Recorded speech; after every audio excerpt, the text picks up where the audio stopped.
നമസ്കാരം. ഇന്ന് നമുക്ക് വെണ്ടയ്ക്ക കൊണ്ട് 2 കൂട്ടം കറികൾ ഉണ്ടാക്കാം. വളരെ പെട്ടെന്ന് ഉണ്ടാക്കാൻ പറ്റുന്നതുകൊണ്ടാണ് ഞാൻ ഒരേ സമയം 2 എണ്ണം കാണിക്കുന്നത്. അപ്പോൾ ഇതെങ്ങനെ ഉണ്ടാക്കണേന്ന് നമുക്കൊന്ന് കണ്ടു നോക്കാം.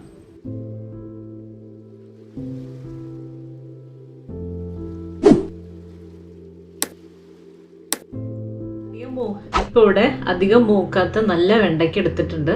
അപ്പോൾ ഇതിനെ നമുക്കൊന്ന് ചെറുതായിട്ടൊന്ന് അരിഞ്ഞെടുക്കണം. 2 തരത്തിലാണല്ലോ ഉണ്ടാക്കുന്നത്.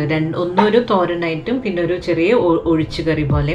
അപ്പോൾ ഇതിന് രണ്ടിനും നമുക്ക് ഏതാണ്ട് ഒരുപോലെ തന്നെ ഒരേ ഷേപ്പിൽ തന്നെ അരിഞ്ഞെടുക്കാം. അപ്പോൾ നമുക്ക് പെട്ടെന്ന് തന്നെ അരിഞ്ഞെടുക്കാം.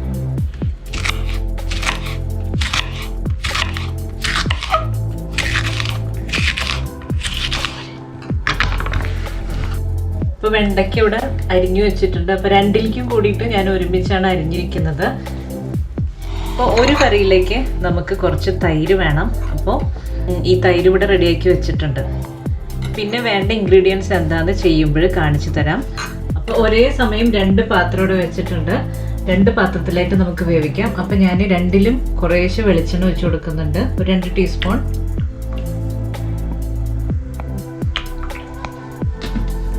അപ്പോൾ ഇതിലേക്ക് വെളിച്ചെണ്ണ ഒഴിച്ചു കൊടുത്തിട്ടുണ്ട്. വെളിച്ചെണ്ണ ചൂടായിട്ടുണ്ട്. അപ്പോൾ അതിലേക്ക് ഞാനൊരു 4 പച്ചമുളക് ചെറുതായി അരിഞ്ഞതിലേക്ക് ഇട്ട് കൊടുക്കുകയാണ്.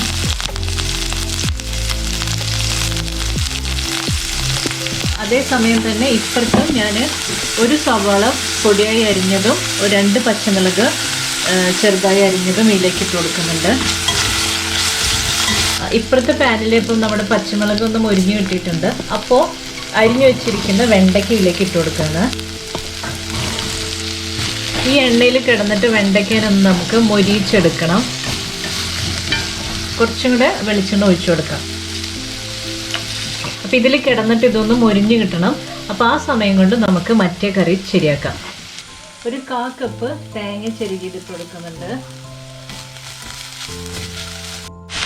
കുറച്ച് ഉപ്പിട്ട് കൊടുക്കുന്നുണ്ട് കേട്ടോ. ഒരു 1/4 ടീസ്പൂൺ മഞ്ഞൾപ്പൊടിയും പിന്നെ ഒരു 1/4 ടീസ്പൂൺ കുരുമുളക് പൊടി ചേർക്കുന്നുണ്ട്. കുറേശ്ശെയാണ് എല്ലാം ചേർത്തിട്ടുള്ളൂ. നമ്മൾ നാളികേരൊന്നും അധികം എടുത്തിട്ടില്ല. ഒരു 1/4 കപ്പ് എടുത്തിട്ടുള്ളൂ. ഇനി ഇതിലേക്ക് ഈ അരിഞ്ഞു വെച്ചിരിക്കുന്ന വെണ്ടയ്ക്കനെ ചേർത്ത് കൊടുക്കാം. നന്നായിട്ട് ഇളക്കി യോജിപ്പിച്ചെടുക്കണം. വളരെ പെട്ടെന്ന് നമുക്ക് ഉണ്ടാക്കാം കേട്ടോ. ഞാനിത് 2 ഒരുമിച്ച് കാണിച്ചു എന്ന് മാത്രം. ഇപ്പോൾ വെണ്ടയ്ക്കേനെ നന്നായി യോജിപ്പിച്ചൊക്കെ എടുത്തിട്ടുണ്ട്. ഇതിലേക്ക് ഒരു തുള്ളി വെള്ളം ഇങ്ങനെ ഞാൻ കൈകൊണ്ട് ഇങ്ങനെ തളിച്ചു കൊടുക്കുകയാണ്. നമുക്കിങ്ങനെ അടച്ചു വെച്ചിട്ട് ഇതിവിടെ കിടന്ന് വേവട്ടെ. ഇപ്പോഴത്തെ നമ്മുടെ വെണ്ടയ്ക്കേനൊന്ന് നമുക്ക് ഫ്രൈ ആക്കി എടുക്കാം ചെറുതായിട്ട്. അപ്പോൾ ഇതിലേക്ക് ഇപ്പം ഞാൻ ഉപ്പ് ചേർത്തിട്ടില്ല. നമുക്ക് കുറച്ച് കഴിഞ്ഞിട്ട് ചേർക്കാം. ഇതിൽ വെണ്ടയ്ക്ക ഇങ്ങനെ മൊരിഞ്ഞ് വന്ന് തുടങ്ങിയിട്ടുണ്ട്. അപ്പോൾ ഇതിലേക്ക് കുറച്ച് ഉപ്പ് ചേർക്കുന്നുണ്ട്. നമ്മുടെ ആവശ്യത്തിനുള്ള ഉപ്പ്.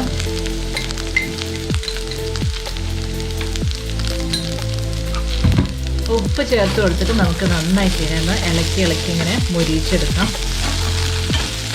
തേങ്ങയൊന്നും ചേർക്കാതെയാണ് ഉണ്ടാക്കുന്നത്. തേങ്ങയുടെ അരപ്പൊന്നും നമ്മൾ ചേർക്കണില്ല. അപ്പോൾ ഇത് ഈസി ആയിട്ട് സിമ്പിളായിട്ടുള്ള ഒരു ഒഴിച്ചുകറി. പിന്നെ അധികം മൂക്കാത്ത വെണ്ടക്കായ ആകുമ്പോഴേ പെട്ടെന്ന് നമുക്ക് വെന്ത് കിട്ടും ചെയ്യും. നല്ല ടേസ്റ്റും ആയിരിക്കും. ഏകദേശം റെഡി ആയിട്ടുണ്ട്. കുറച്ചും കൂടെ കഴിഞ്ഞ് കഴിഞ്ഞാൽ നമ്മുടെ ഈ വെണ്ടയ്ക്ക മൊരിച്ച് നമുക്ക് നിർത്താം. ചെറിയ കളറൊക്കെ ചേഞ്ച് ആയി തുടങ്ങിയിട്ടുണ്ട്. നമുക്ക് നന്നായി കരിച്ചെടുക്കേണ്ട ആവശ്യമൊന്നുമില്ല. പിന്നെ അപ്പുറത്ത് എന്തായി നോക്കാം നമുക്ക്.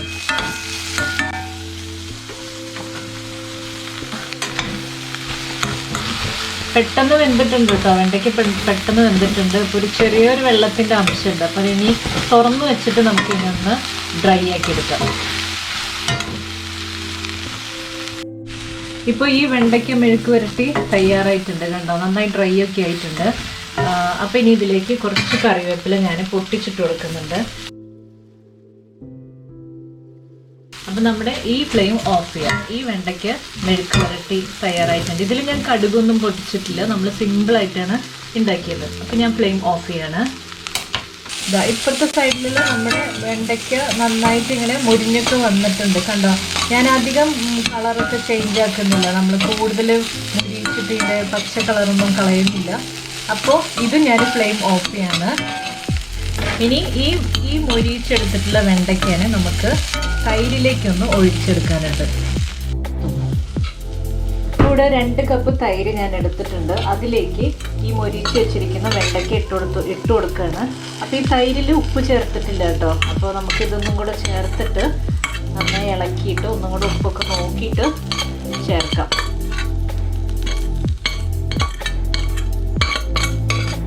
നന്നായി ഇളക്കി യോജിപ്പിച്ചെടുക്കാം. ചൂടാറിയിട്ട് ഇടണം കേട്ടോ. നമ്മൾ വെണ്ടയ്ക്ക കുറച്ച് നേരം ഒന്ന് ചൂടാറാൻ വെയിറ്റ് ചെയ്യണം. അതിന് ശേഷം ഈ തൈരിലേക്ക് ഒഴിച്ചെടുത്താൽ മതി. അപ്പം നമുക്ക് ഉപ്പൊന്ന് നോക്കാം. കുറച്ച് ഉപ്പിലേക്ക് ഇട്ട് കൊടുക്കുന്നുണ്ട്. നന്നായി ഇളക്കി ഇതിനെ യോജിപ്പിച്ചെടുത്തിട്ടുണ്ട്. ഇപ്പം നമ്മുടെ വെണ്ടയ്ക്ക ഒഴിച്ചുകറി തയ്യാറായിട്ടുണ്ട്. വെണ്ടയ്ക്ക തൈര് കറി. അപ്പോൾ ഇനി ഇതിലേക്ക് കടുക് പൊട്ടിച്ചിടാം. കടുക് പൊട്ടിച്ചിടാൻ വേണ്ടിയിട്ട് നമ്മളൊരു പാൻ അടുപ്പത്ത് വെച്ചിട്ടുണ്ട്. 2 ടീസ്പൂൺ വെളിച്ചെണ്ണ ഒഴിച്ച് കൊടുക്കാം. 2 വറ്റൽമുളക് ഇലക്കിട്ട് കൊടുക്കുകയാണ്. 1 ടീസ്പൂൺ കടുക്,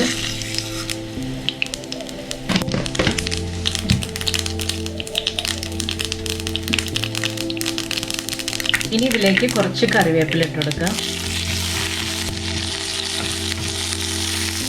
ഇപ്പോൾ നമ്മൾ ഫ്ലെയിമൊക്കെ ഓഫ് ചെയ്തു. പക്ഷേ വെളിച്ചെണ്ണയ്ക്ക് ഒരു ചെറിയ ചൂടുണ്ട്. അപ്പോൾ ആ ചൂടിലേക്ക് ഞാനൊരു നുള്ള് ഉലുവ വറുത്ത് പൊടിച്ചതിലേക്ക് ഇട്ട് കൊടുക്കുന്നുണ്ട്.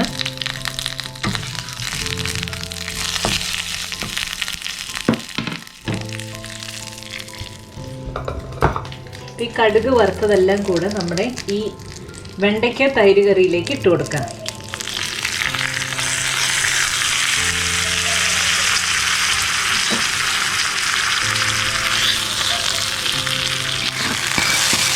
നല്ല സ്മെല്ല് വരുന്നുണ്ട്. ഒരു ലോഡ് ചോറ് കഴിക്കാൻ പറ്റിയ സ്മെല്ലാണ് ഇവിടെ.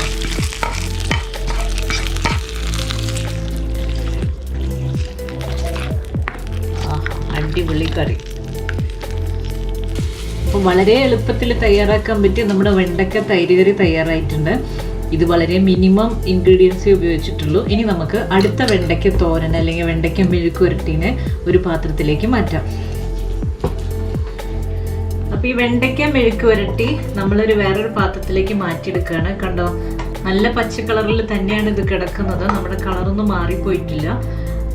പക്ഷേ നല്ല അങ്ങനെ വെണ്ടയ്ക്ക സാധാരണ ഇങ്ങനെ കൊഴുകൊഴുന്നതിന് ഇരിക്കില്ലേ, പക്ഷേ ഇവിടെ അങ്ങനെയൊന്നും ആയിട്ടില്ല. അത് ഒരു തുള്ളി വെള്ളം ജസ്റ്റ് ഒന്ന് തളിച്ചു കൊടുക്കുകയും മാത്രമേ ചെയ്തിട്ടുള്ളൂ.